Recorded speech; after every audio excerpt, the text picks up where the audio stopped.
Meu nome é Caio Abujade, eu sou médico psiquiatra infantil, especialista em autismo, convidado pela produção da peça Um Estranho Caso do Cachorro Morto para um debate após a peça. O cérebro do paciente com autismo, ele é um cérebro um pouco diferente do nosso. Ele é um cérebro mais hiperexcitado. Funciona mais ou menos assim. É como se o nosso cérebro, ele faz uma atividade de cada vez.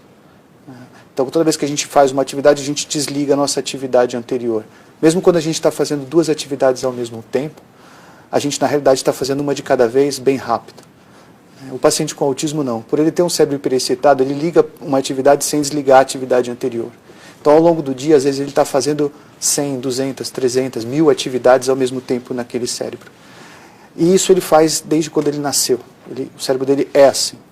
Então, a gente tenta fazer com que eles funcionem com um cérebro parecido com o nosso. Só que, se eles tentarem funcionar da mesma forma que a gente, eles se desorganizam. E aí eles entram em crise. Então, desde pequeno, eles vão criando um método para se organizar. Você tem um padrão de comportamento repetitivo. Na realidade, isso é um cérebro tentando se organizar. Tá? Então, eles sempre voltarem para o mesmo start faz com que eles continuem funcionando de forma adequada naquele mar de estímulos que eles têm. Então, eles têm que seguir uma linha reta dentro desse mar de estímulos.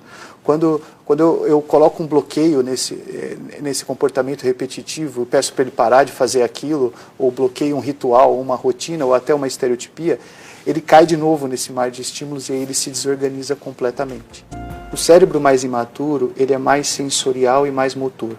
Por isso, a gente vai ter predomínio de comportamentos repetitivos motores, que são as estereotipias, e sensoriais, que são as hipersensibilidades tátil, gustativa, olfativa, visual, né, e auditiva. E aí, conforme ele vai amadurecendo, esses padrões de comportamento repetitivo eles vão mudando para comportamentos repetitivos que a gente chama de ordem superior, que são comportamentos mais maduros. Então, são baseados em rituais, rotinas, compulsões.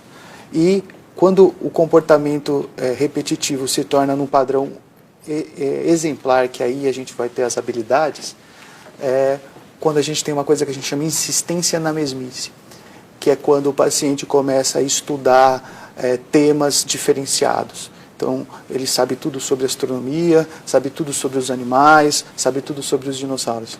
Então, vejam, você tem o mesmo comportamento que é uma estereotipia e o autointeresse por astronomia é a mesma forma de trabalhar aquele cérebro hiperexcitado, entendeu? Só que com padrões cognitivos diferentes. Desde o primeiro dia que a gente nasceu, o que a gente faz durante o dia é criar redes neuronais. Isso vale para todos nós, tá? E durante a noite, memorizar essas redes neuronais. No dia seguinte, a gente reativa essas redes neuronais, acrescenta as informações daquele dia e armazena durante a noite. A gente faz isso a vida inteira, tá?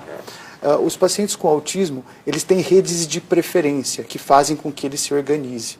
Tá? Eu tenho que atrelar as novas informações do dia a essas redes neuronais de interesse. Então, se um paciente está lá super interessado em bichos, em fazer desenho, e eu quero que ele se interesse por outras coisas, eu posso, através dos bichos, ir dando um conhecimento sobre outras áreas. Né? Então, eu quero que ele aprenda sobre o céu. Então, eu vou falar que aquele bicho está brincando num lugar ensolarado, que tem nuvens, que tem sol. E aí, de repente, eu estou falando do céu e deixei os bichos de lado, mas eu estou usando as mesmas redes neuronais. Então, nós temos que usar o comportamento repetitivo ao nosso favor e fazer com que ele amplie o espectro de conhecimento em cima desses conhecimentos e dessas situações específicas.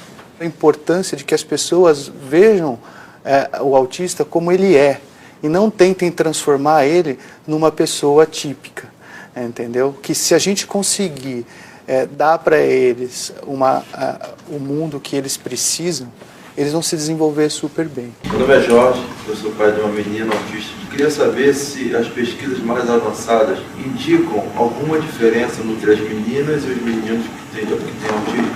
Sim. Mesmo as pesquisas mais antigas já mostravam uma diferença muito grande. As meninas com autismo, elas tendem a ter um quadro um pouco diferente. eu estudei que os quadros das meninas são mais graves na teoria. Só que, na prática, eu não consigo ver essa diferença.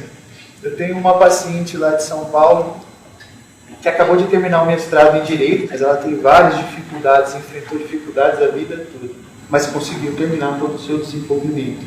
Mas eu gosto de analisar muito o indivíduo, porque se você trabalha as dificuldades daquele indivíduo, ele dá saltos e ele melhora, entendeu? Às vezes a gente não está conseguindo encontrar a dificuldade que aquele indivíduo tem, e às vezes demora muito mais para melhorar. Mas se a gente não fizer essa análise individual, a gente não consegue fazer uma leitura adequada.